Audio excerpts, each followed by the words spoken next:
Questo femminicidio di Torre di Mosto, sta meglio Rosa Siletti, la 51enne accoltellata dall'ex che poi si è tolto la vita. La donna operata nella notte fuori pericolo, sebbene in prognosi riservata. Il racconto concitato e commosso di Diego Crovato, il primo a prestare soccorso ieri a Rosa, era riversa a terra in una pozza di sangue. Temevo che l'ex potesse tornare armato di pistola. Lotta al degrado, città spopolate senza identità, servono idee e programmi, così commercianti e professionisti di Piazza Ferretto a Mestre. A rischio 1500 imprese in provincia di Venezia, secondo un'analisi condotta dalla CGA di Mestre. Molti artigiani e piccoli imprenditori potrebbero finire vittima di usura. E allarme virus in circolazione con il Covid, il West Nile, dengue, il vaiolo delle scimmie. Nel cluster per la febbre del Nilo tra Pianiga e Campo Nogara potenziata la disinfestazione. Più di 1200 i chili di vongole veraci sequestrati dalla Guardia di Finanza a Chioggia. Scoperto e sequestrato anche un centro abusivo di lavorazione. Flash mob in riva degli Schiavoni a Venezia questa mattina per il clima. Attivisti di Lega Ambiente e Goletta Verde travestiti da subacquei in Canal Grande. Bentrovati, buonasera telespettatrici, telespettatori di Antenna 3. In primo piano per questa edizione veneziana dei nostri telegiornali inevitabilmente la tragedia familiare di ieri a Torre di Mosto, il tentato femminicidio. Sta meglio, questa è la notizia positiva di giornata. Rosa Siletti, la 51enne accoltellata dall'ex che poi si è tolto la vita. La donna operata nella notte è fuori pericolo, sebbene in prognosi riservata, ma ci racconta tutto Anna Maria Parisi. Sindaco Mazzarotto, come sta oggi Rosa Siletti? Sì, da notizie che ho non è in pericolo di vita, però insomma ha subito un grosso trauma e ha diversi colpi inferti nel corpo. Rosa Siletti, 51 anni, operata nella notte appena trascorsa nel corso di un lungo intervento per suturarle mani, braccia e gambe. Fortunatamente non ha subito nessuna grave ferita lungo il torace. È stata la sua salvezza, dicono oggi i medici dell'ospedale di San Donà, dove si trova tuttora ricoverata in prognosi riservata, sebbene non in pericolo di vita al reparto di ortopedia. A ridurla in questo stato l'ex marito, nonché ex guardia giurata Michele Beato, 57 anni, che dopo averla ferita con un coltello ieri a Torre di Mosto si è tolto la vita nel garage di casa con una balestra acquistata in rete e colpendosi alla gola. A giugno scorso la tragedia era stata evitata per un soffio. È stata in quella circostanza che Rosa Siletti ha sporto denuncia contro l'ex marito e da qui la sospensione dal lavoro con la sospensione dello stipendio di lui e il ritiro della pistola d'ordinanza con autorizzazione prefettizia. Ma di questo episodio il sindaco non era a conoscenza, ci dice oggi. Di questi particolari come servizi sociali del nostro comune non avevamo a conoscenza di queste problematiche all'interno della famiglia. Di conseguenza per noi il fatto increscioso di ieri è stato un colpo, un fulmine a ciel sereno, ecco, perché se i nostri servizi sociali fossero stati informati magari qualcosa si poteva tentare, un dialogo, un incontro, insomma, per capire quali erano le problematiche all'interno della famiglia. Nei prossimi giorni, con il miglioramento delle condizioni di salute di Rosa Siletti e restrizioni Covid permettendo, prioritario per il primo cittadino andare a trovarla in ospedale. La mia intenzione era trovare e portare un po' il sostegno dei cittadini di Torre di Mosto, perché la Rosa la conoscevano in diversi, è una brava signora, insomma, che dava anche un po' di sostegno alle famiglie che avevano bisogno, insomma, con delle faccende domestiche. Oggi l'intero paese è sotto shock, dal barbiere dove Rosa prestava servizio come lavorante per le pulizie di casa fino al barista della pasticceria dove la coppia si fermava anche singolarmente a bere un caffè. Nessuno vuole commentare quanto accaduto nelle scorse ore, preferendo un assordante silenzio. Ma riavvolgiamo il nastro e ritorniamo per l'appunto ieri pomeriggio e alle parole del primo soccorritore di Rosa, Diego Crovato, parole che sono state raccolte da Daniela Sizia con Simone Merlo. Ho sentito le grida e Ero a letto, mi sono vestito una maglietta, un paio di ciabatte e i short e sono andato a soccorrere. Chi parla è il primo soccorritore di Rosa Siletti e lui il primo testimone oculare di quanto accaduto insieme al barbiere, cui ha chiesto di portare più asciugamani possibili per tentare di bloccare il sangue che sgorgava copioso dalle ferite di Rosa, più volte accoltellata dall'ex marito. Abbiamo tamponato le ferite.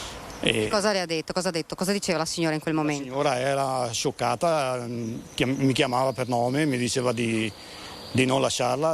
Sappiamo che lui è una guardia giurata, però non poteva più utilizzare l'arma. Dicevano che tutti lo vedevano prima con l'arma nella fondina, poi non più. Io questo particolare non l'ho notato, infatti avevo paura che potesse tornare indietro con la pistola.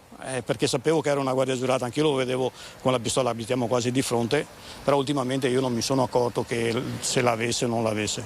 Senta, ma lui ha desistito perché pensava di averla ucciso, perché siete arrivati voi? No, no, noi siamo arrivati che lui era già scappato e c'era altra gente là che aveva già avvisato il 118 dei carabinieri. Quindi noi forse... abbiamo solo soccorso la signora. Quindi forse lui pensava di essere riusciti ad uccidere?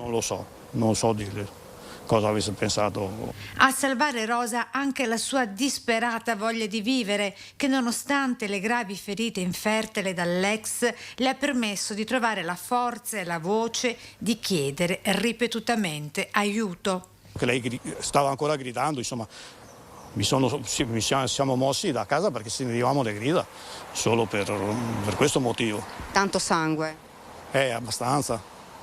Abbastanza sangue, i asciugamani ci sono intrisi bene di sangue. Da Torre e di Mosto a Mestre per parlare di lotta al degrado, città spopolate e senza identità, servono idee e programmi, così commercianti e professionisti di Piazza Ferretto. Una città ha bisogno delle panchine, ma devono essere salvaguardate. Ovviamente la struttura della sorveglianza del comune, dico io, deve essere tale da poter garantire queste cose qui, perché oltre alle panchine ci sono anche i negozianti. I negozianti non possono vivere se tolgono le panchine. A Mestre non si placa la polemica con le ire dei commercianti sul provvedimento rimuovi panchine del comune, con cui in piazzetta Zorzetto è corso ai ripari nella lotta contro il degrado. Il risultato è che nella stessa area ora sono marciapiedi e rastrelliere per le biciclette a fungere da seduta. Per Michele, commerciante del centro, il cui esercizio è stato dichiarato bottega storica della città con oltre un secolo di attività, Mestre è lasciata allo sbando. A testimoniarlo le tante vetrine vuote e in cerca di identità. Io sono un po' l'ago della bilancia, vedo che la gente fa difficoltà, sinceramente ci sono delle difficoltà obiettive nel senso di arrivare a fine mese. Una città in cui anche il suo salotto buono sa di sciatteria, a dirlo le silenziose e immobili centraline sparse un po' ovunque dell'energia elettrica della telefonia ci fanno notare gli occhi attenti dei commercianti. Credo che ci sia, un grande assenteismo sulla struttura di questa città, perché a Mestre non abbiamo più il centro di Mestre. Il centro di Mestre è rimasto così, deserto. E Claudio, noto architetto e designer del posto, ad esplicitare la sua motivazione. Il problema di Mestre sono stati i mestrini che se ne sono andati. Un po' per il tram che ha creato dei disastri e quando c'era il tram si è spopolato. E poi adesso tutti quanti sono andati a Spinea, a Milano, a Mogliano. La lotta alla desertificazione della città passa attraverso la cultura, che però anche qui, in mancanza di eventi e programmazione tra il Candiani e l'M9, il rischio è di una nuova implosione. Il problema è che non c'è niente dentro, perché il Museo del Novecento non significa assolutamente nulla. Basterebbe prendere un po' delle cose che ci sono a magazzino al Museo d'Arte Moderna a Cappesaro. I magazzini sono pieni, se facessero delle mostre prendendo delle cose eccetera, ma la fissa del museo multimediale storico che non interessa a nessuno. Qui noi a Mestre non riusciamo a essere cittadini, non ci vogliamo bene. E proprio a Mestre continuano a tenere banco i bivacchi disbandati nel centro, con l'assessore ai lavori pubblici Zaccariotto che lancia un tavolo con gli assessori alla sicurezza e al sociale, ma aggiunge c'è anche bisogno dello Stato. Il centro di Mestre è sotto assedio di sbandati, a volte molesti, spesso ubriachi, nel peggiore dei casi apertamente aggressivi, tanto da essere passato da mera questione di decoro a questione di ordine pubblico e sicurezza. Che poi la rimozione delle panchine da piazzetta Zorzetto non possa rappresentare una soluzione definitiva al problema, lo sostiene anche l'assessore ai lavori pubblici del Comune di Venezia, Francesca Zaccariotto. Il degrado purtroppo non ha una bacchetta magica, no? Quindi richiede un'analisi, un approfondimento che ci permetta di affrontarlo alla base. Proprio per questo stiamo cercando adesso di incontrarci fra assessorati interessati, quindi il mio come esecutore in quanto lavori pubblici, la sicurezza e la coesione sociale, perché effettivamente non è che possiamo continuare a demolire parti della città, perché altrimenti rischiamo semplicemente di spostarlo da una parte all'altra. La comunione di intenti con gli assessorati alla sicurezza e alla coesione sociale va comunque estesa ad altri enti, perché, e Francesca Zaccariotto lo dice dalla sua esperienza di sindaco di San Donà, le potestà del comune sono limitate. Io credo che il problema debba essere affrontato a livello di più istituzioni e quindi i comuni non possono essere lasciati da soli di fronte a queste situazioni che invadono sempre di più le nostre città. Un tema da affrontare per Zaccariotto è anche la dislocazione nel centro di Mestre delle mense per persone in difficoltà economica. È un problema nel senso che non c'è un filtro, no? Quindi chiunque può rivolgersi al servizio della mensa e questo chiama anche tante persone che sono di passaggio su Venezia e su Mestre, terraferma, che si fermano magari per sole 24 ore ma che accedendo a questo servizio sono una presenza che non sempre può essere gradita. L'economia, secondo la CGA di Mestre, ci sono 1.500 imprese veneziane che rischiano di finire nelle maglie degli usurai. Nonostante i segnali di ripresa, ci sono 1.500 aziende nella provincia di Venezia che si trovano in grave difficoltà. Sono a rischio usura e sono aziende che sono state segnalate alla centrale rischi della Banca d'Italia perché insolventi. Sono quindi imprese in grossissima difficoltà che rischiano di scivolare nelle mani delle organizzazioni criminali che soprattutto in questo momento di difficoltà e di liquidità molto contenuta si stanno avvicinando a quelle imprese che hanno invece la necessità di avere i soldi per mantenersi in vita. Quindi è un monito che lanciamo con grande preoccupazione, bisogna intervenire subito anche legislativamente, soprattutto rafforzando il ruolo, la funzione e soprattutto la dimensione economica del fondo contro praticamente l'usura, per la prevenzione dell'usura, l'unico strumento in grado di bloccare, frenare questa situazione particolarmente delicata.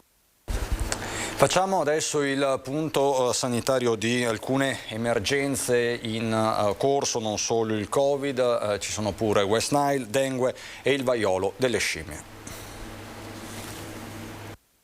A tutt'oggi nel territorio della ULSS 3 Serenissima 16 casi confermati da West Nile ed 1 di dengue, con altri casi sospetti in fase di accertamento, incrociando i dati di laboratorio anche con Padova.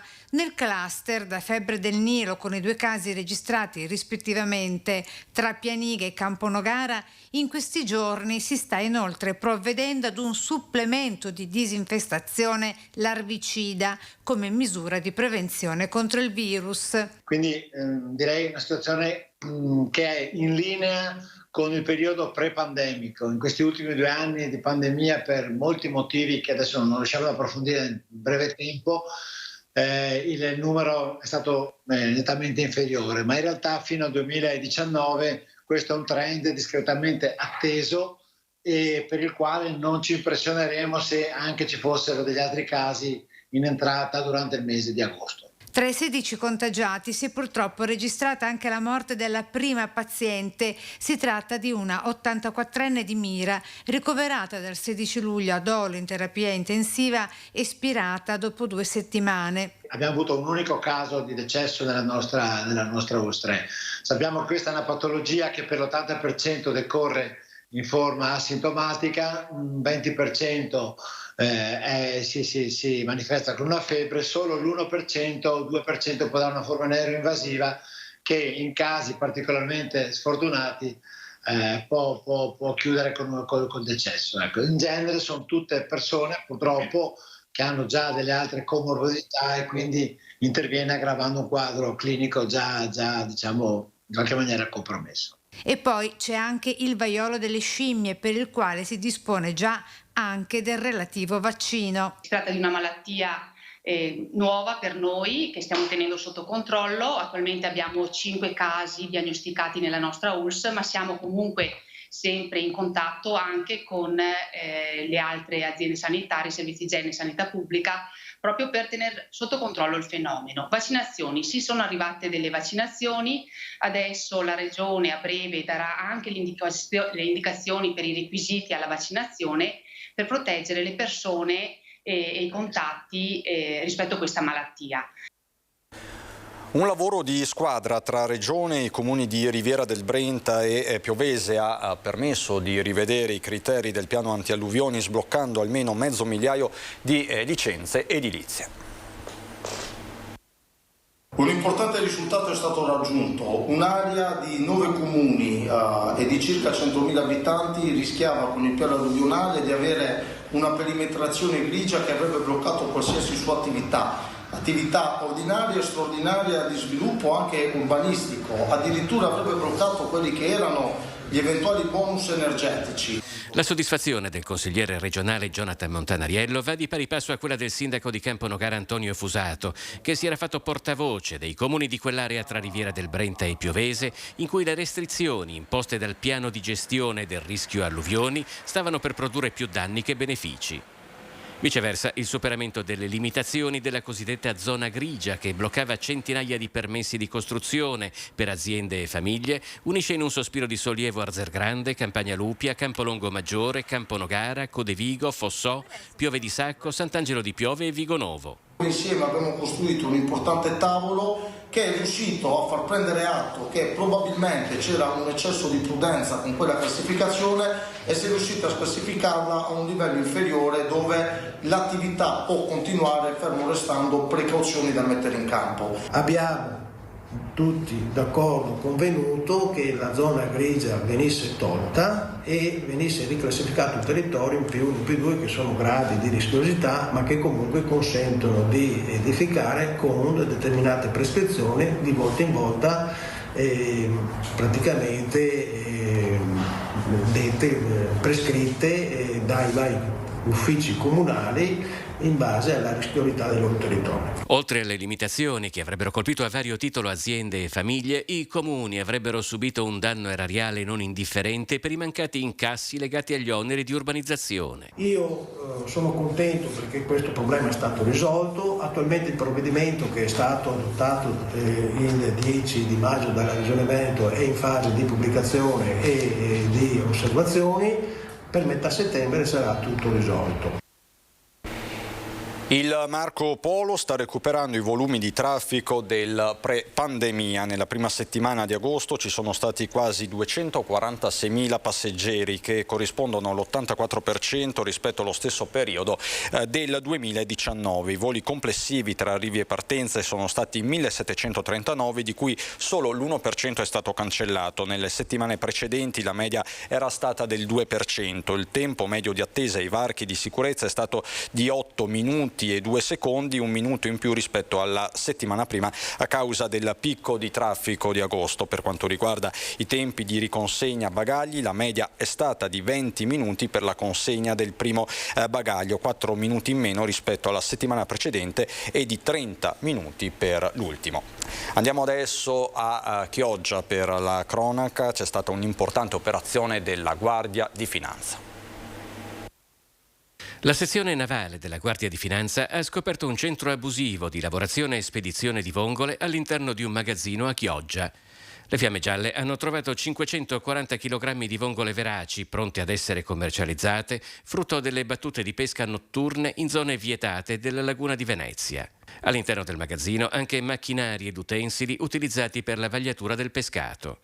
Il prodotto ittico ed il magazzino sono stati sequestrati. Nei canali di Chioggia è stata poi intercettata una barca che trasportava 685 kg di vongole veraci, verosimilmente frutto di battute di pesca effettuate tra sabato e domenica, prive della documentazione sanitaria sulla provenienza e la sua tracciabilità. Anche queste sono state sottoposte a sequestro. Travestiti da subacquei, con alle spalle la goletta verde nelle acque del Canal Grande, a Venezia i sostenitori di Legambiente sono stati protagonisti di un flash mob per richiamare l'attenzione delle istituzioni sulla crisi climatica e chiedere una transizione energetica trainata dall'incentivo alle fonti di energia rinnovabili. L'iniziativa si è svolta via mare e via terra. Legambiente ha registrato in Veneto 84 eventi estremi negli ultimi 13 anni, dal luglio 2010 al 2022. Tra questi vengono citati 35 allagamenti da piogge intense, 19 danni da trombe d'aria, 11 eventi di piogge intense con danni a infrastrutture e 8 esondazioni di fiumi con relativi danni. Da qui il flash mob che avete appena visto. È tutto da Venezia e provincia anche per questa edizione. Vi lascio alle previsioni del tempo. Buona serata.